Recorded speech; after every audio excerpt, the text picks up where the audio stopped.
a very good, and it is the new class of ship that was released in the recent update, which we can have a look at the info, which I will pull up.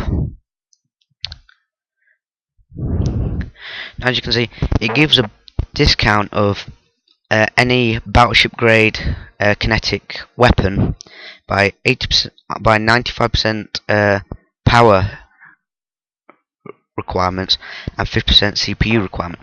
So you basically got the firepower of a battleship with the speed of a, well, with the afterburner on. It's as fast as a frigate, and I've tested this. Now let's get to the fitting, shall we? Now we start off with our 1400mm howitzers. Okay. Yes. Before we fit all the howitzers, we actually have to fit these modules, and what these do is they put your power grid, your capacitor power up by 10, and we need these to be able to fit the railguns. Now anything you see in my tutorials, I will hover over them for a second, or I will just tell you the name, and then anything in these tutorials you will simply go to market, to your search, and then search for it, so you can purchase one for your own ship. Now then, we need to install 2 of these, and I would recommend installing 2 cargo expansions, because this is a good fast ship. You can clearly see the name demonstrated there. This is a good fast ship. It's also recommended for pirating and also light warfare. So for example, gate camping, it would be very useful because it's got a lot of firepower in a very small ship. Now we've done the small slots. Now to fit some the cloak. In fact, no, let's fit the last howitzer first. Okay, so now we've got all the railguns on. So that's very nicely done. Now we're going to fit the ammo. Now what we've got here is, you would have seen these on my previous tutorials, so feel free to go back, watch those, and it will help you greatly. This ammo will double the effective range of these weapons. So there's the name. If you would like to buy some, type it into the search engine. So we're going to outfit 2 of these cannons with the long-range sniper ammo, which is very good for kiting, for example. Now the last 3 railguns will be used for short-range attacks. Now this ammo actually halves the effective range of these weapons, but it does a whole lot more damage across a good amount of weapon types. Now there is the name demonstrated. So we load the ammo up. Now then, for defending against things like frigates, which you otherwise will not be able to hit with these 1400mm railguns, because the tracking speed isn't very good on them, but they pack a hell of a punch. We have 2 medium laser turrets. There's the name demonstrated. So we add these. We load up the ammo. Now this ammo will actually increase the range of these guns by another 20%. Hold on, let's check that idea actually.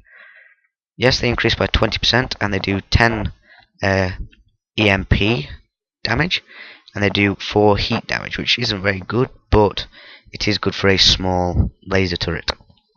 So we add them, load up the ammo.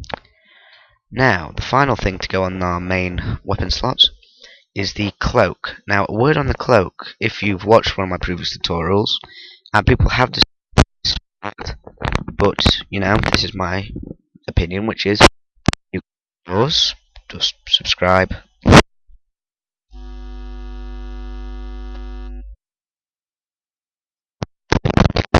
They're very good for attacking.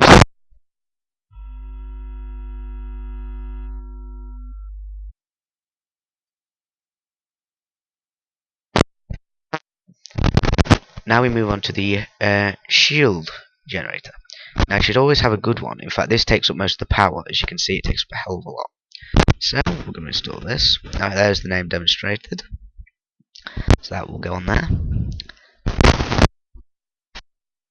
Shield hardeners. These are tech level 2, really good large ones. These are meant for battleships. And as you can see, they remove 1% off the damage types. So basically your shields will be slightly weakened when it's not turned on, but when it is turned on, you get 30% on each, which is very, very useful, and the cycle time is very good. So 2 of these will put up all your shields by well, it actually won't put it up by 60%, because when you use 2 of any modules on EVE Online, the same modules, then it will actually not work as effectively, but it will still make your shields up to about 50% better on each weapon type. So this is 51%, so that would be 100% indestructible once these 2 modules were turned on. So really the only real vulnerability is heat when these aren't turned on. But we do have the backup, which are these modules here. Now we'll discuss those in a minute. Now we use an afterburner. This will provide better speed and get you out of tight situations. Now a basic armor repairer. Now this is just structure. So this is like an emergency thing. It's not very good, but it's the only one I've got. And it fits, because you can see this ship is very energy efficient with this setup. So as you can see, very small amount of waste. Now then, a word on these modules. Now these you cannot remove once fitted, but I decided to go out because I'm probably going to keep this ship for further usage in EVE Online, so I'm going to decide to fully outfit it. Now these modules will permanently upgrade your shield, which I would highly recommend, because can you see this updates by 30%, and so does the other one. Now this shield was originally at 2%, so this upgraded it by 30, the first one, and the second one only upgraded it by like 15. So it wasn't.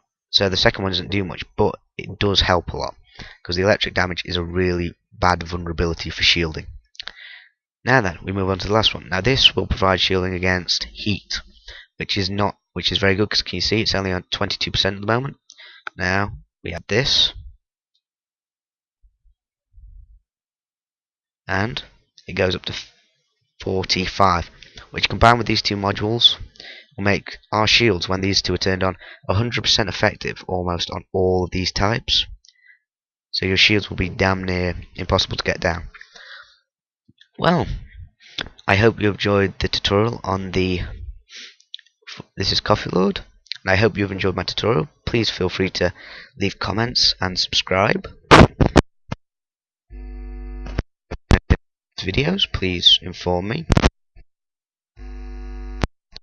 And happy flying. This is coffielord signing off.